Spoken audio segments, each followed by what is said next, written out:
Rada imam svoje delo. Rada si vzamem čas zase. Rada sem svobodna. Rada se razvajam. City Park, polepša dan. Zdaj najprej moram povedati, da moramo začeti s tem, da moramo razumeti, kaj je bil mandat Ustavnega sodišča. Ta mandat je bil določen z arbitražnim sporazumom. Na kopnem in morju je sodišče lahko določilo mejo le po mednarodnem pravu. To mora biti izhodiščno jasno. Pravičnost je bila lahko uporabljena zgolj za določanje stika in vsem zadevami, ki so povezane s tem, torej stika Slovenije z odprtim morjem. V tem okviru bi rad poudaril na prvo zadevo, da je meja s tem med Slovenijo in Hrvaško dokončno določena. To je prva pomembna ugotovitev.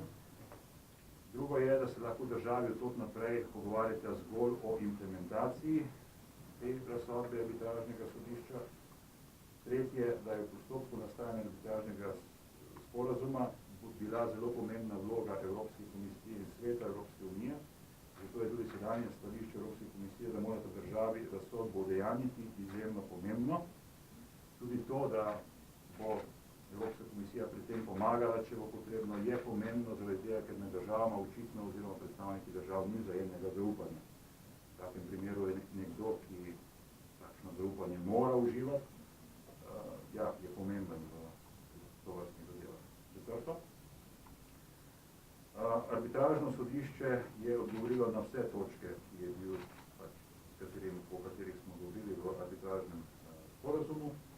To je v celoti izpolnjeno nalogo v skladu z mednarodnim pravom in pravičnostjo, rekel bom celo v tem vrstnem redu.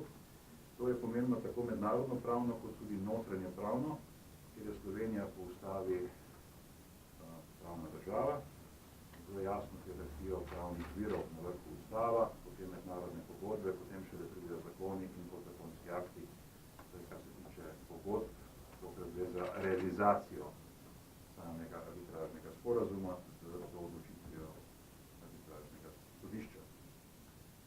Beseda stik iz arbitražnega sporazuma sovpada z besedo ozemeljski stik iz politično spornih sklepov Državnega zbora, obe pa z območjem stika, kot ga je opredelila sodba arbitražnega sodišča.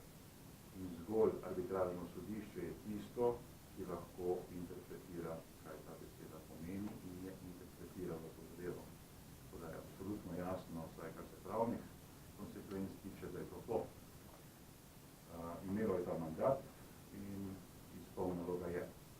Lahko nam je všeč, lahko nam ni všeč, lahko komerkoli že, ampak to ni pomembno. Za samo rešitev bi človek rekel, da je inovativna, zato pa ni nič manj realna in dobra in ščiti vitalne interese Slovenije, ki se jih je skušalo prav z opozarjanjem na stik, na to, da mora arbitražno sodišče določiti stik, izpostavljalo in tudi argumentacija prišla v smeri teh vitalnih interesov. Lahko bi rekli, da smo simbolno z odločitvijo dobili tudi mednarodno priznanje, da smo pomorska država, to pa je nekaj, kar si sami nismo hoteli priznati, izhaja pa iz dejstva, da ima svojo obalo in ne potrebuje vsega ostalega, tega se dela zelo velik halo, kaj pomorska država pomeni in kaj ne pomeni, ampak kar se tiče mednarodnih odnosov ali pa mednarodnih skupnosti, je predvsem pomembno, imaš obalo ali nimaš obale. Zdaj se začne.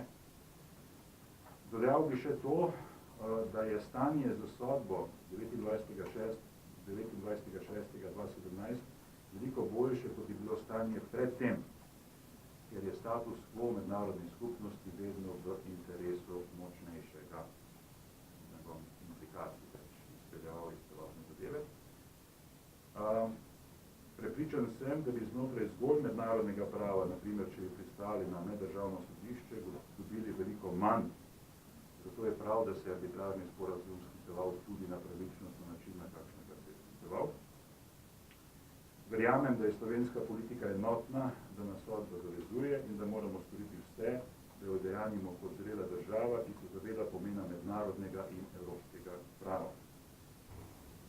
Želel bi poudariti, da je izjemno pomembno, da je z razsodbo zmagalo mednarodno pravo in pravičnost, ker ne more zmagati nobena stran do konca, pa je v mednarodni skupnosti takšne arbitražnih sodb ne poznamo.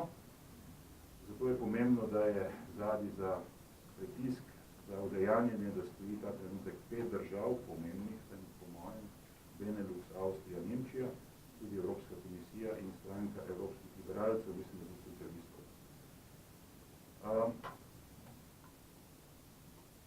Ključ razsodbe ali pa pomen razsodbe je najverjetneje tudi širši. Ne gre zgolj za dokončno ureditev vprašanja med Slovenijo in Hrvaško, ampak gre tudi za zgled, kako je mogoče z pomočjo mednarodnega prava urejati mejna vprašanja na Balkanu ali pa Zahodnem Balkanu, kot slučajno temu rečemo. Slovenija bo z veseljem delila svoje izkušnje naprej. Kar se tiče same seje odbora za zunanjo politiko, pričakujem, da jo bomo nadaljevali po redni seji in pričakujem, da jo bomo zaključili na podoben način, kot smo jo začeli, oziroma kot smo jo začeli do tja, ko smo se dogovorili o tem, da imamo skupno izjavo. Ostale aktivnosti glede implementacije pa bodo sledile najverjetneje še v jeseni, ko bodo pripravljeni vsi materiali in ko bodo tudi ustrezno, strokovno in politično usklajeni. Na tem mestu bi še enkrat rad poudaril, da se vse politične stranke strinjamo, da je treba pri udejanjenju razsodbe v prvi vrsti misliti na ljudi, ki je bilo popolna enotnost. In ta enotnost vlada še naprej. Torej bomo naredili vse, da bi zaščitili naše državljanke in državljane, ki so kakorkoli bili prizadeti za to arbitražno odločitvijo, že zlasti pa tiste, ki so ostali izven meja naše domovine. Enostransko ni nikakor dejanje Slovenije, če bo to dejanje izvajanje same sodbe. Sodba tretja ni neka stvar, o kateri se pravzaprav lahko pogajamo kot tako. Kako lahko Evropska komisija poskrbi, pravzaprav prej sem rekel, ravno zaradi tega, ker ni zaupanja, lahko poskrbi za to, se konec koncev do arbitražnega sporazuma ravno prišlo na tak način, ker se nismo mogli niti pogovarjati, kaj še da tako dogodilo. Tako da bi pa manj hotel govoriti o prisiljevanju kogarkoli, ker to na dolgi rok v sosedskih odnosih se ne more prav dobro iziti.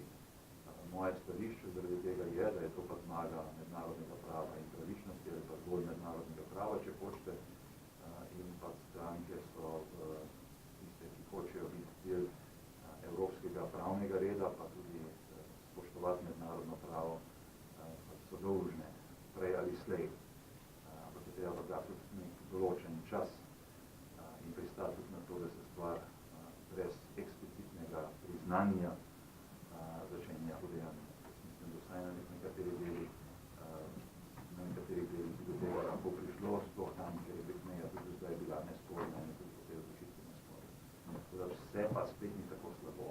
Treba se pa normalno pogovarjati tam naprej, kako zadevo implementirati. Najverjetneje bomo pa najprej se pogovarjali o tem, da en govori eno, drugo, da bosta najverjetneje premijera poslušala in ja, ugotovila, da se strinjate o tem, da se ne strinjate. In ne, lahko bo pa tudi kakšen boljši izid od tega. Ne vem, ampak začeti je pa nekaj treba.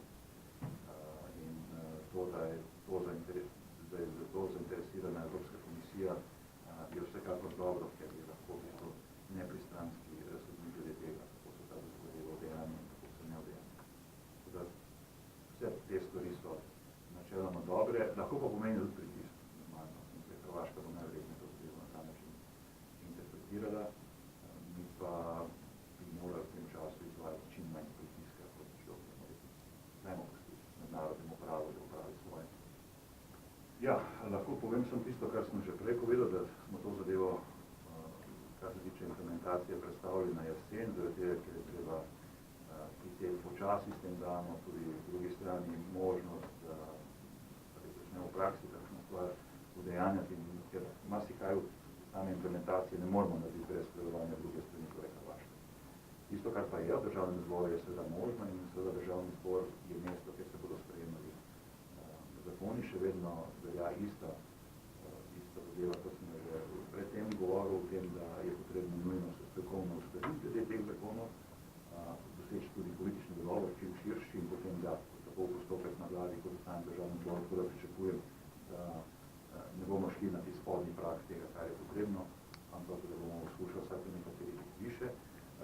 pa na dnevnem redu, vsekakor glede na to, kakšna je ta razsodba, je potreba potem, da postavimo neke pravne temelje za urejanje položaja tistih tudi naših ljudi, ki se jim je sodba prizadela, nekako je to v ospredju ta trenutek in se bo poskušalo najprej s tem, potem pa z ostalimi zakoni. Saj nekateri so samoumevni in jih ni tako veliko. Drugo je pa pravzaprav stvar vlade in treba pa še nekaj vedeti, tukaj ni zdaj 6-mesečni rok, samo tisto, kar bo znotraj tega je. Ne, takrat je treba začeti. Pa je to zahteva, v bistvu ni dovolj, da sprejmemo zakon, treba ga je tudi dejansko udejaniti. Treba je poiskati priložnost, da pride do udejanitve vsaj nekaterih delov tudi spremenjene zakonodaje. S tem pa, da se ta zadeva vpiše naš pravni red, s tem se pa dokazuje in tudi mednarodno pravno relevantno, da sodbo spoštujemo in da jo želimo udejaniti.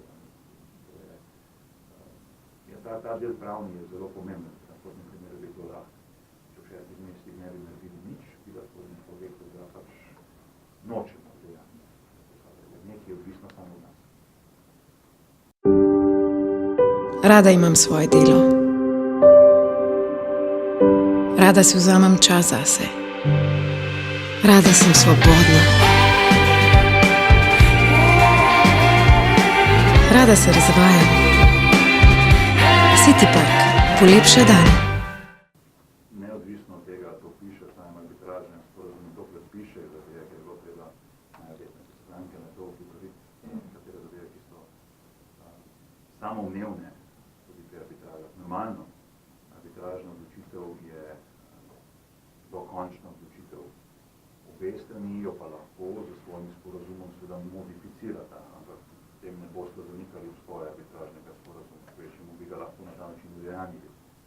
Normalne države bi potem, ko bi se taka zadeva zgodila, bi v tem sklenile meddržavni sporazum in bi s tem obe naenkrat implementirali zadevo v notranji pravni red.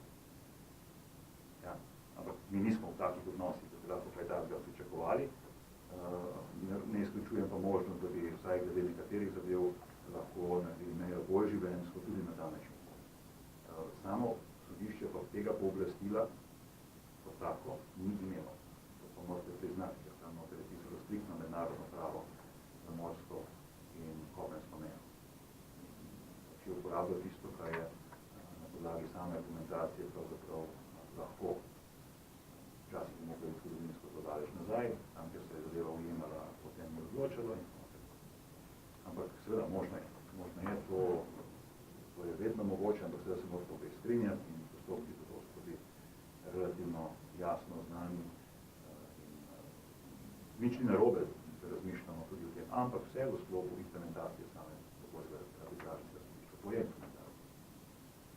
Po vašem poznavanju, kdaj lahko slovenska policija začne izvajati jurisdikcijo v Piranskem zalivu do tiste črte 3/4? Je to pravni moment ali politični moment? Hvala. Tukaj se, kot vedno, združujeta oba momenta, sta se do sedaj in se boste tudi v prihodnje. Bom kar tako diplomatsko odgovoril. Ne bom pa napovedal točno, kdaj pa tako, ker to je bilo pa nespano.